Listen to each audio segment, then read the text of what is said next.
بسم اللہ الرحمن الرحیم تبارك الذي نزل الفرقان على عبده ليكون للعالمين نذيرا۔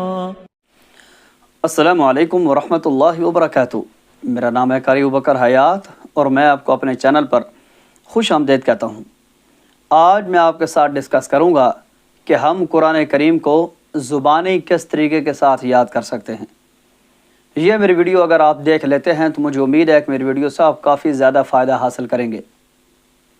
اس سے پہلے میں نے ایک اسی قسم کی ویڈیو بنائی تھی تو تنقید کا ایک بازار میری ویڈیو کے نیچے کومنٹس کے ذریعے سے گرم ہو گیا تھا، لیکن شاید میری ویڈیو کو سننے والوں نے اور عمل کرنے والوں نے اتنا زیادہ فائدہ حاصل کیا کہ اس رمضان المبارک میں وہ مصلی کی زینت تھے اور بہت بہترین طریقے کے ساتھ انہوں نے قرآن کریم کو سنایا، اور جو باتیں کرنے والے تھے انہوں نے ویڈیو کو سکپ کیا اور گزر گئے وہاں سے۔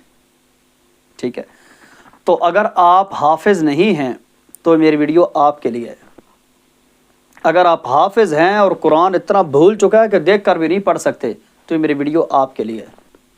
اگر آپ کو قرآن کریم پہلے سے یاد ہے تو یہ میری ویڈیو آپ کے لیے اس لیے ہے کہ میری بات توجہ سے سنیں اور ان لوگوں تک پہنچائیں جو قرآن کریم کو یاد کرنا چاہتے ہیں، آپ کو بہت زیادہ فائدہ ہوگا۔ ٹھیک ہے، اگر آپ کو قرآن کریم بالکل بھول چکا ہے نا تو آپ نے میرے 3 طریقے آزمانے ہیں۔ سب سے پہلا طریقہ، آپ کو قرآن کریم کے جو حصے یاد ہیں نا آپ نے سب سے پہلے ان کو یاد کرنا ہے۔ مثال کے طور پر آخری 10 صورتیں یاد ہیں۔ جو طریقہ ابھی میں بتا رہا ہوں نا، اگر اس طریقے کے اوپر آپ عمل کرتے ہیں تو قرآن کریم کو یاد کرنے کا نا آپ کا ایک سیٹ اپ بن جائے گا، ایک ترتیب بن جائے گی آپ کو ایک حوصلہ ہو جائے گا کہ یار میں جتنا ٹائم قرآن کو دے رہا ہوں نا مجھے اتنا یاد ہو رہا ہے۔ لیکن ابتدا سے ہی مشکل جگہ آپ پکڑیں گے نا تو 2 دنوں بعد دل و چاٹ ہو جائے گا، یار نہیں یاد ہوتا۔ ٹھیک ہے، تو سب سے پہلے آپ نے قرآن کریم کی وہ جگہ یاد کرنی ہے جو آپ کو پہلے یا یاد ہیں یا کچی پکی ہیں۔ وہ جگہ میں بتا دیتا ہوں آپ کو۔ 30ویں پارے کی جتنی صورتیں آپ کو کچی پکی ہیں نا یا یاد ہیں یا کچھ تھوڑا بہت اگر آپ محنت کریں گے تو یاد ہو جائے گی، سب سے پہلے ان کو یاد کریں۔ اس کے بعد آپ نے یاد کرنا ہے 5 سورہ کو۔ اگر آپ حافظ ہیں تو یہ میری بات توجہ سے سنیں، بجائے تنقید کرنے کے دوسروں تک یہ باتیں پہنچایا کریں، یہ آپ کے لیے بھی صدقہ جاریہ ہیں۔ اگر آپ حافظ نہیں ہیں تو آپ چپ کر کے عمل کریں اس کے اوپر، 1 مہینے کے اندر رزلٹ ملے گا آپ کو۔ میں مہینہ بہت زیادہ بتا رہا ہوں بھائی، آپ 15 دن عمل کر کے دیکھیں نہ رزلٹ ملا تو مجھے بتانا۔ ایک دن ہم بیٹھتے ہیں سارا اکٹھا پڑھ ڈالتے ہیں اور اس کے بعد جب چھٹیوں کی لائن لگاتے ہیں تو مسلسل پورا مہینہ چھٹی ہوتی ہے، پھر جوش چڑھتا ہے تو اتوار کے دن چھٹی ہے، یار کوئی کام نہیں ہے، قرآن لے کے ہم بیٹھ جاتے ہیں۔ یہ ہمارا قرآن کے ساتھ تعلق ہے۔ آپ نے دیکھا ہوگا کہ عربوں کو قرآن بہت زیادہ یاد ہوتا ہے، کبھی دیکھا ہے؟ بہت زیادہ یاد ہوتا ہے، بہت زیادہ یاد ہوتا ہے۔ اور شاید آپ کو اس بات کا نہیں پتہ ہوگا کہ کوئی بھی عربی اپنے 24 گھنٹوں میں کوئی وقت قرآن کے لیے خالی نہ چھوڑے ہو ہی نہیں سکتا۔ بہت زیادہ پڑھتے ہیں، بہت زیادہ۔ وہ یہ نہیں ہے کہ ان لوگوں کی زبان کے اندر قرآن نازل ہوا ہے، ان کو اس لیے آتا ہے، ان کو اس لیے آتا ہے بھائی وہ لوگ بہت زیادہ پڑھتے ہیں، بہت زیادہ پڑھتے ہیں، اور اچھی آوازوں والوں کو بہت زیادہ وہ سنتے ہیں۔ ٹھیک ہے، ہمارا نہ قرآن کو سننے کے ساتھ تعلق ہے نہ قرآن کریم کو پڑھنے کے ساتھ تعلق ہے، تو قرآن یاد کیسے ہوگا؟ ٹھیک ہے، ہمیں تو سوائے تنقید کے کچھ آتا ہی نہیں ہے۔ جو اچھا بندہ کام کر رہا ہو، بڑے بڑے پتھر نہیں، ہم تو پوری دیواریں کھڑی کر دیتے ہیں۔ ٹھیک ہے، تو خدا کے لیے میری ان باتوں پہ عمل کریں، اور یہ میری ویڈیو آپ اس انداز سے سنیں۔ دنیا کی دلدل میں پھنس چکے ہیں، مدرسے کی طرف نہیں آ سکتے، تو یہ میری بات آپ کو بہت زیادہ کام آئے گی، تو جو سے سنیں اس کو اور عمل کریں۔ اگر آپ مدرسے کی طرف جا سکتے ہیں تو خدا کے لیے آپ نے پھر میرے اس ٹپس پہ عمل نہیں کرنا، کیونکہ ید اللہ علی الجماع، مدرسے میں اگر آپ پڑھیں گے تو آپ کو ایک ثبوت ملے گا کہ آپ نے یہ پڑھا ہوا ہے، لیکن میرے چینل سے استفادہ کرتے ہیں تو پھر آپ کے پاس ثبوت تو نہیں ہے، پھر تو ظاہر ہے اللہ تعالیٰ کی رضا اور خوشنودی ہی ہے۔ اور آپ محبت کے طور پہ اگر قرآن کو یاد کرنا چاہتے ہیں، یاد نہیں ہو رہا، تو آزمائیے میرے اس ٹرکس کو، ٹھیک ہے۔ سب سے پہلے آسان جگہیں جو آپ کو کچی پکی ہیں، یا کچی قل هو اللہ احد یاد ہے، انا اعطینا یاد ہے، آخری 2 قل یاد ہیں، اور کیا کیا یاد ہے، جتنا آپ یاد ہے یا کچا پکا یاد ہے وہ آپ یاد کریں سب سے پہلے، ٹھیک ہے۔ اس کے بعد آپ نے رجوع کرنا ہے 5 سورہ کی طرف، سورہ واقعہ، سورہ رحمان، سورہ مزمل، ٹھیک ہے، سورہ ملک، آپ نے سورہ یاسین، آپ نے ان چیزوں کو زبانی یاد کرنا ہے۔ زبانی کیسے یاد کرنا ہے کہ سورہ یاسین کو سب سے پہلے یاد کریں اور دن کا آغاز سورہ یاسین کے ساتھ کریں، اس کے بعد سورہ ملک کو یاد کریں اور اپنی رات کو سوتے وقت اپنے دن کو الوداع سورہ ملک کے ساتھ کیا کریں، اور جب بھی کوئی ٹینشن ہو تو سورہ مزمل کی تلاوت کیا کریں، اور مغرب کی نماز کے بعد تسلسل کے ساتھ سورۃ الواقعہ پڑھا کریں، ٹھیک ہے۔ یہ جس وقت آپ حفظ کر لیں گے نا تو آپ کی سوچوں سے بھی زیادہ تیزی کے ساتھ اور جلدی آپ دیکھنا پڑھ لیں گے، 5 سے 7 منٹوں کے اندر یہ صورتیں آپ پڑھ لیں گے، آپ کا ایک آغاز بن جائے گا، ایک سٹیپ بن جائے گا۔ اس کے بعد آپ نے کیا کرنا ہے، پورے قرآن میں جو جو جگہ آپ کو لگتی ہیں نا کہ یار یہ صورت پہلے، آپ نے بے ترتیبہ یاد کرنا ہے، ترتیب کے ساتھ نہیں، یعنی الف لام میم کی طرف سے آپ نے یاد کرنا شروع کرنا ہے، ایسا نہیں کرنا آپ نے۔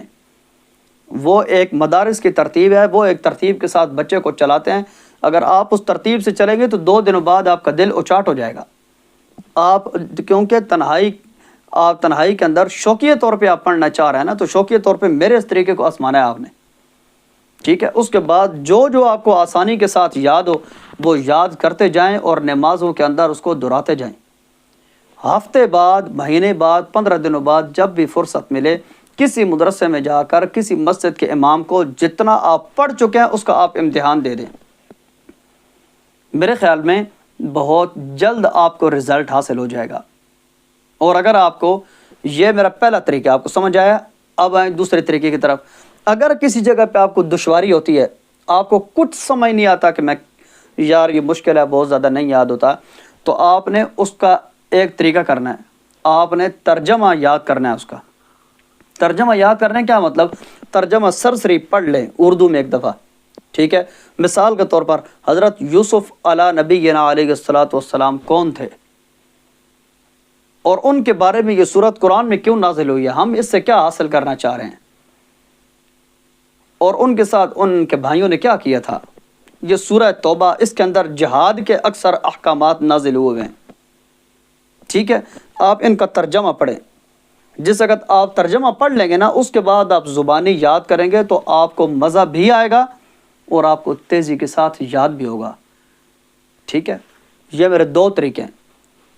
نمبر 3 طریقہ، اگر کسی جگہ کے اوپر آپ کو دشواری ہوتی ہے، مثال کے طور پر کوئی لفظ آپ کو پڑھنے میں دقت ہوتی ہے، تو آپ نے ایک چھوٹا سا 3 کام کرنا ہے، کسی قاری کا قرآن آپ نے ریکارڈ کر کے پاس رکھنا ہے، لازمی، ٹھیک ہے۔ جو بھی آپ اگلا سبق یاد کرنے لگے نا، مثال کے طور پر اذا وقعت الواقعہ لیس لوقعتها کاذبہ خافضۃ الرافعہ، ٹھیک ہے۔ یہ مثال کے طور پر میرا آج کا سبق ہے، میں اس کو 7 بار پڑھوں گا، اذا وقعت الواقعہ لیس لوقعتها کاذبہ خافضۃ الرافعہ، یہ میں پڑھوں گا 7 دفعہ۔ اس کے بعد آپ نے اس سبق کی ریکارڈنگ کو سننا ہے کہ قاری صاحب نے کیسے پڑھا ہے، اس کو اس ریکارڈنگ کو سنیں، پھر اس کو زبانی یاد کریں، ٹھیک ہے۔ جس وقت وہ سبق آپ یاد کر لیں تو اس سبق کو آپ نے دن کی 5 جو نمازوں کی سنتے ہیں نا، مثال کے طور پر ظہر کی 2 سنتوں میں، یا ظہر کی پہلی 4 سنتوں میں، عصر کی 4 سنتوں میں، مغرب کی 2 سنتوں میں، عشاء کی 2 سنتوں میں، آپ نے سبق کو 4-5 بار دن کو ریوائز کر لینا ہے، ٹھیک ہے۔ اگلے دن یہ سبق پچھلے سبقی کے ساتھ ملا کے آپ نے ایک بار دہرا لینا ہے، ٹھیک ہے۔ جو آپ پچھلا سارا ایک دفعہ دہرائیں گے نا تو آپ اگلا اپنی طبیعت کے مطابق 2 لائنیں، 3 لائنیں، 2 آیتیں، 1 آیت، جتنا بھی یاد کر سکتے ہیں وہ مسلسل کے ساتھ آپ نے یاد کرتے جانا ہے۔ اس طریقے کے مطابق آپ کی طبیعت بھی اوچاٹ نہیں ہوگی اور آپ بہت تیزی کے ساتھ آپ قرآن کریم کو یاد کرنے لگیں گے۔ ٹھیک ہے. اور باقی جو منزل ہے، منزل کو آپ نے 2 دنوں میں سبق کو یاد کر کے، پچھلے ساری منزل کو آپ نے 2 سپارے ہو گئے، 2 دن سبق کو بند کر دیں، ایک دن ایک سپارہ یاد کریں، ایک دن ایک یاد کریں. آپ کے 5 سپارے ہو گئے، 2 دن سبق کو بند کر دیں اور 2 دنوں میں چلتے پھرتے جتنا پڑھ سکتے ہیں وہ پڑھیں. باقی جو رہ گیا 2 دنوں بعد اپنا سبق آگے جاری رکھیں. جو منزل رہ گئی ہے اس کو چلتے پھرتے آپ ٹائم دیں. انشاءاللہ اگر 1 مہینہ آپ اس میری ترتیب پہ چلیں، یقین جانے مجھے دل کے ساتھ دعائیں دیں گے. اتنا میں کمال قسم کا طریقہ آپ کو بتا گیا ہوں. امید ہے کہ میری اس ویڈیو سے آپ کو بہت زیادہ فائدہ حاصل ہوگا. اسی طرح کے مفید ویڈیوز میں اپنے چینل کے اوپر بہت زیادہ دے چکا ہوں. ویڈیو بہت زیادہ لمبی ہو رہی ہے، تو اگلی ویڈیو کے اندر ایک مرتبہ پھر ہم ملاقات کریں گے اسی طرح کی مفید ویڈیو کے ساتھ. اپنے میزبان قاری ابوبکر حیات کو اگلی ویڈیو تک کے لیے اجازت دیجیے. والسلام علیکم ورحمۃ اللہ وبرکاتہ. اللہ حافظ.